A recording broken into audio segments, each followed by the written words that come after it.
So, as I promised, we're moving right into the next session, and I'd like to welcome to the stage our moderator for the next session, which is Thomas Crampton. He's the Asia Pacific Social Media Director of Ogilvy and Mather. So Thomas, welcome. And I'd like to welcome Anthony Z, Head of Music of YouTube Asia Pacific, and he's going to be showing a short video as well. And finally, Gidio Zarella is standing here, clients and innovation partner at KPMG.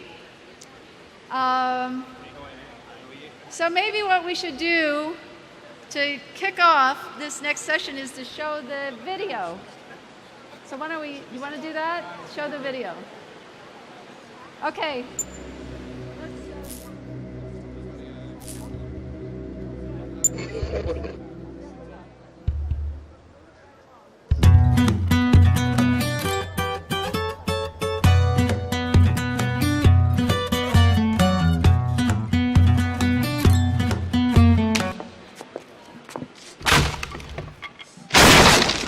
Rewind YouTube style.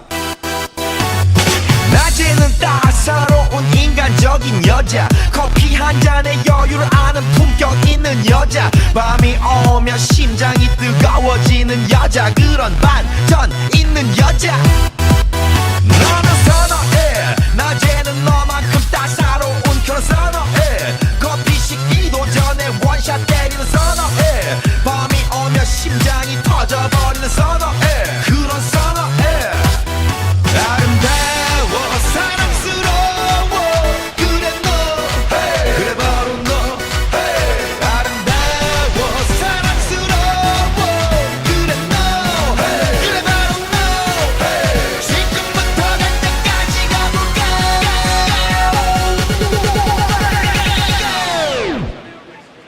오빤 강남 스타일. 강남 스타일.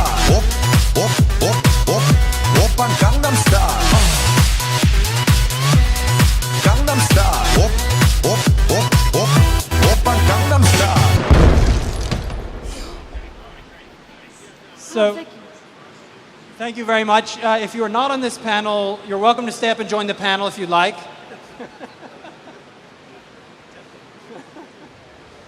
Some great panels today. A lot of focus on startups, VCs. Is Hong Kong relevant? Can Hong Kong have a startup culture?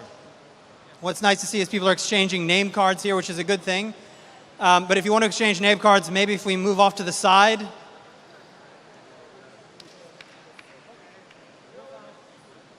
Unless you would like to join the panel.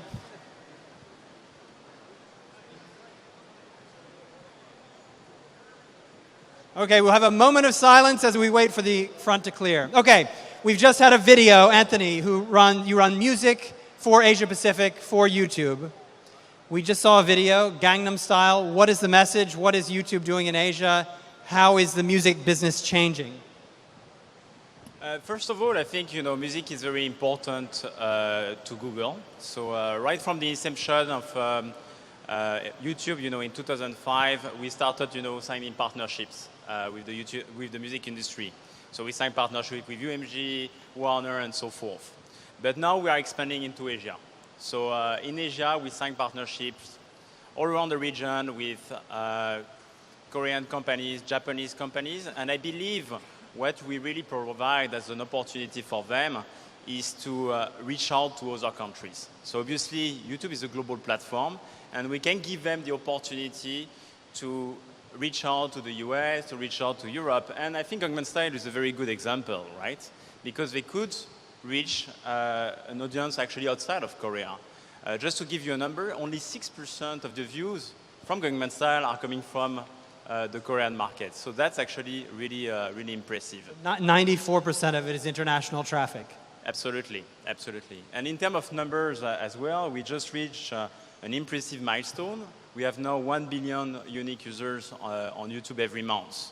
So the music industry in Asia can really benefit from that reach.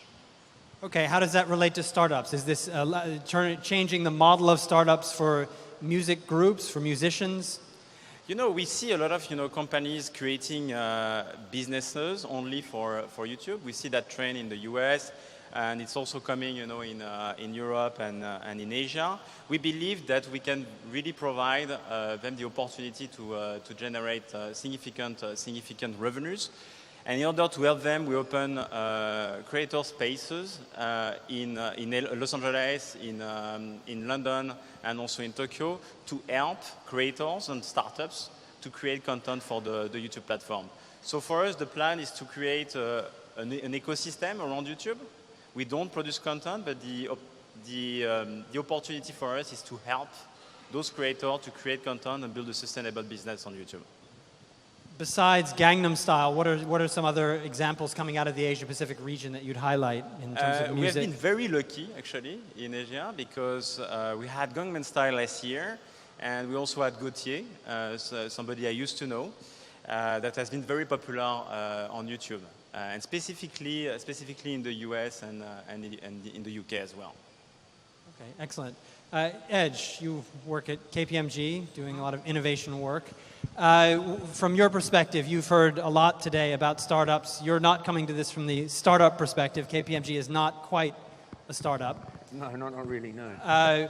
What is your take on some of the issues you've heard here today in terms of Hong Kong, the difficulties of doing a startup, whether Hong Kong is the right place, and what startups have to do to convince non-startups that they are worthy of backing? Yeah, I mean, if I can just come back, one of the things that we have to really take into account, and why Hong Kong is important, or even... By the way, okay, the accountants are very important if you're doing a startup.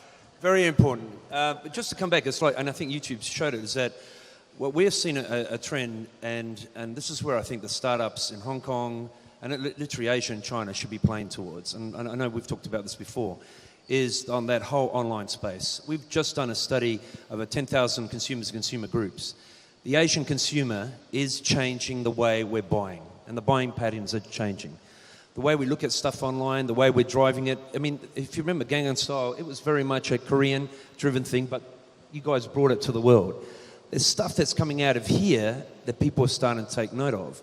And how do you make yourself relevant is how relevant are you ultimately to the end consumer? I know we're all talking about how do we get funding, but nobody's interested in putting something in funding if you know the consumer's not buying it.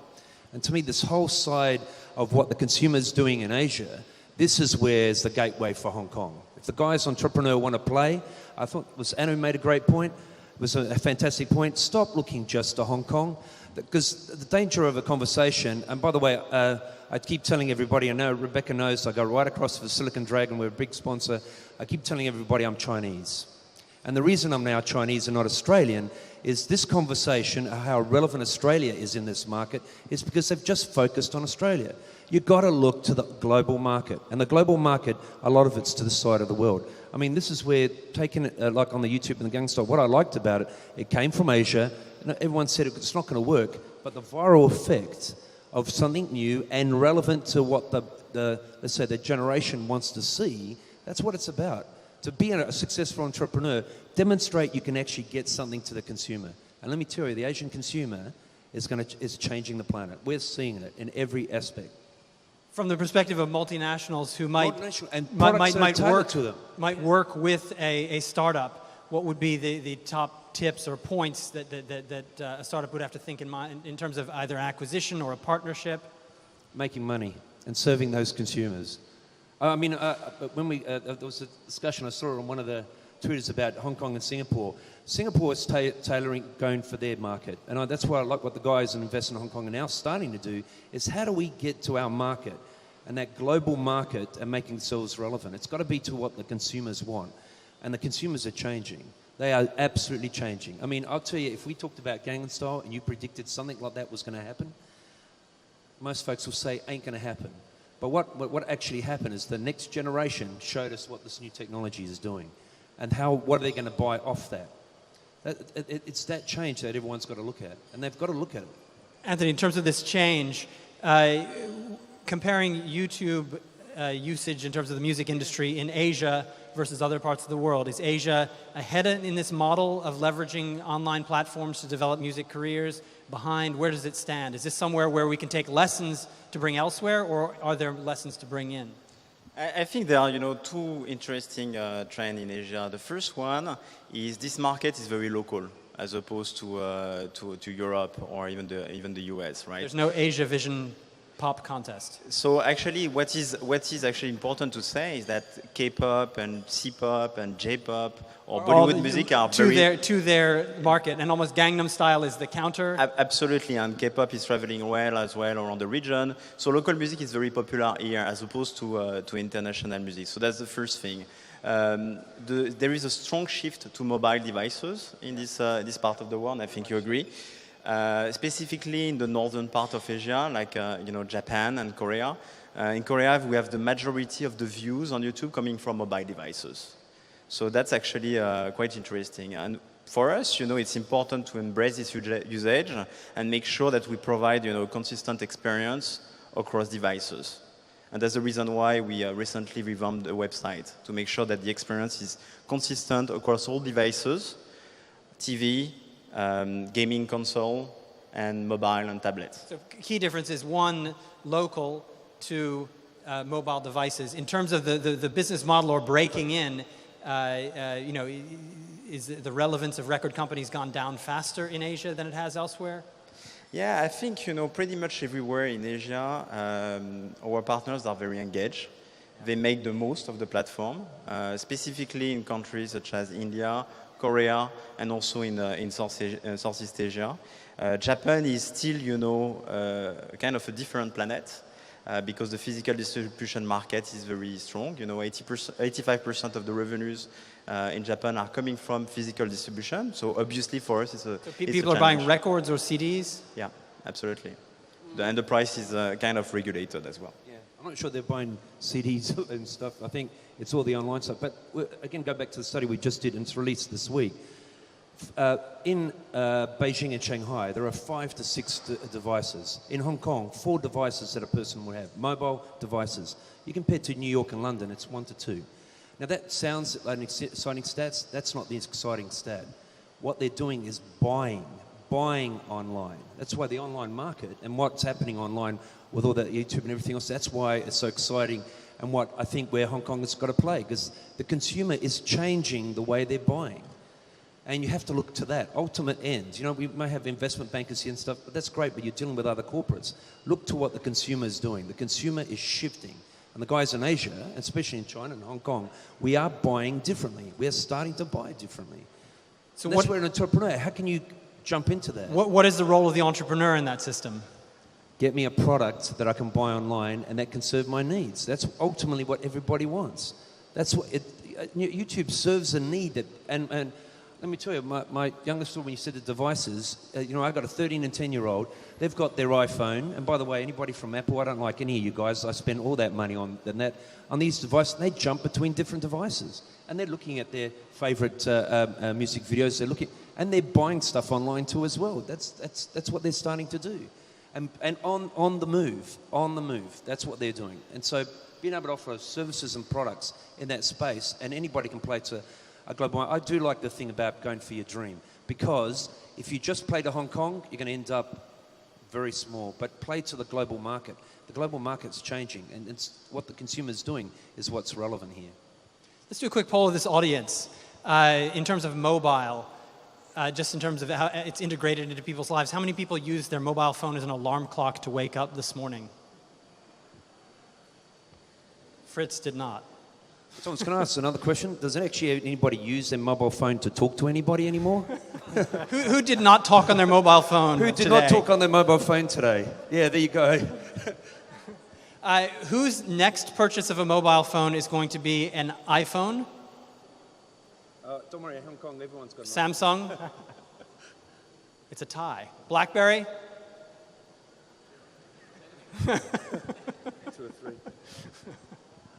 No, but the question I'd ask too is that what are you actually doing on that device? I mean, to me, what I'm really fascinated, and when we do a stat on this, is if I look at mobile payments, the payment side, what's happening in China and even here in Hong Kong, people are trying to innovate. And because as we move towards that space, everybody can play, but you've got to have something that everybody wants. And this is an exciting market for it. But I thought there was a point made a little bit earlier about it is crowded. It is crowded for one reason. Everybody knows that this is the market to go to. That's why it's crowded. You have to make yourself a different niche. What is your tip for somebody who's trying to break into music via YouTube? What are the things that successful acts have done or people who have leveraged the platform most successfully? No, it's a very good point. And just to talk about the example of Gangnam Style, what they did is they specifically encouraged people to upload parody. Yeah. And that's the reason why, one of the reasons why Gangnam Style has been very popular. So they weren't trying to strictly guard their IP in the sense of stop doing this, don't use it. Yeah, exactly. They use a technology on YouTube called Content ID, which is a fingerprinting technology, in order to give you the opportunity to monetize user-uploaded videos. So basically, they encourage... They encouraged other people to make money. No, they encourage people to upload and they make money out of it. Because those people were... The revenue goes back to the rights holder. Right. Exactly. Right. Okay. Exactly. And I think, if you encourage people to take ownership of your video, then, the video is starting to be viral. The power of getting others to share it. Beyond mobile, what is the big trend, Edge, that you see in Asia? Beyond mobile. I'm really actually quite excited by mobile for the one reason is that if you go back to what I said about the consumer behavior, is that I'm being able to buy anything that I want anywhere, anytime, when I want it. And I can look at videos when I want it. One of my favorite stores, and I hope no one's here, but from HMV, was my favorite store. But gee, when you can get it downloaded from iTunes or get stuff from YouTube, things have changed, right? And so to be able to do that, I think what we're going to see, and with the global market that we have, and it is becoming a global market in China, I do include Hong Kong in this, is that there's going to be just more and more innovative ways of actually buying online. Now, the mobile side is just the freedom independence. That's what everybody looks at, it's the hardware. It's the software and the apps that people are developing. I think there was one of the VC folks talked about the different apps, and you guys developing different apps to try to monetize it. This is an exciting place. I think the apps themselves are going to be developed out of here in Asia, and more folks investing in that. That's where I think is going to be the most exciting time. We haven't seen all the best yet. Okay, exciting views and perspectives from two rather large companies and their take on Asia and what's happening. Are there any questions that anybody would like to ask them about how they can become a star on YouTube? Yes, Rebecca. What's your song? Wait, what's more important, making money or making music? Both. So your question is partner making money on YouTube, generally? Yeah, talking specifically about the music industry, I can tell you that this past 2 years, we give back $500 million to the music industry globally. So now we reach a tipping point where the music industry start to see a real business opportunity with YouTube on top of the promotional opportunity.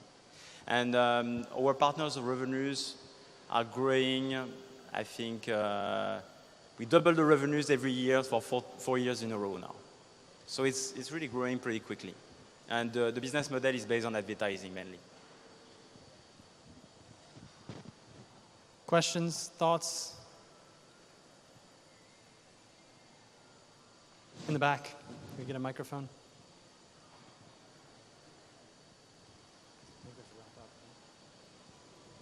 Yeah. Okay. Thanks. Hi, my name is Fanny. I'm from China Merchant Securities. I have also a question about music. Copyright has always been one of the issues for online music industry. And we have seen examples, for example, like some records played by German orchestras can be viewed everywhere on YouTube except in Germany. So how do you find the possibility it is to get all those record companies involved and get all of the music sharing on YouTube to be legal? Is it a possibility of doing that? Thanks. I think there are, two answers to this question. First of all, there are, We give the opportunity to our partner to manage their rights on the YouTube platform. So sometimes they can block the content in some countries when they don't hold the rights. To talk specifically about Germany, in Germany specifically, there are some publishing issues, and that's the reason why that some of the music content is actually blocked there.